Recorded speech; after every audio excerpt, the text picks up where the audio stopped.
മുഖ്യപരിശീലകൻ Miguel Stahre പുറത്താക്കിയതിനു ശേഷം Kerala Blasters ഇന്ന് ആദ്യ മത്സരത്തിനിറങ്ങുന്നു. ബ്ലാസ്റ്റേഴ്സിനേക്കാൾ ഗതികെട്ട മോഹമ്മദൻ സ്പോർട്ടിംഗ് ആണ് എതിരാളികൾ. കൊച്ചിയിൽ വൈകിട്ട് 7:30-ക്കാണ് മത്സരം. 2024 കേരള ബ്ലാസ്റ്റേഴ്സിന്റെ അവസാന ഹോം മത്സരം കൂടിയാണിത്. 12 കളിയിൽ 3-ൽ മാത്രം ജയിച്ച ബ്ലാസ്റ്റേഴ്സ് 11 പോയിന്റുമായി ലീഗിൽ 10ാം സ്ഥാനത്താണ്. ഒറ്റ ജയം മാത്രമുള്ള മോഹമ്മദൻസിനുള്ളത് 5 പോയിന്റ് മാത്രം. ടീമിന്റെ മോശം പ്രകടനങ്ങളിലും തുടർച്ചയായ പരാജയങ്ങളിലും ശക്തമായി പ്രതിഷേധിച്ച് ആരാധക കൂട്ടായ്മയായ മഞ്ഞപ്പട പരസ്യമായ രംഗത്തെത്തിയതിനു ശേഷം തട്ടകത്തിലെ ആദ്യ മത്സരം എന്ന നിലയ്ക്കും ജയം അനിവാര്യമാണ് ബ്ലാസ്റ്റേഴ്സിന്. കഴിഞ്ഞത് കഴിഞ്ഞു, ഇനിയുള്ള മത്സരങ്ങളിൽ കൂടുതൽ ശ്രദ്ധ നൽകുമെന്ന നിലപാടുമായാണ് മലയാളി കൂടിയായ ഇടക്കാല പരിശീലകൻ TG പുരുഷോത്തമനും നായകൻ അഡ്രിയാൻ ലൂണയും ടീമിനെ മുന്നോട്ട് നയിക്കുന്നത്.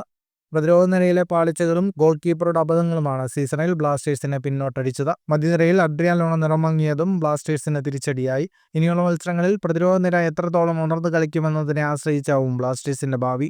കൂടുതൽ ഫുട്ബോൾ വാർത്തകൾക്കായി ചാനൽ ഇപ്പോൾ തന്നെ സബ്സ്ക്രൈബ് ചെയ്യൂ.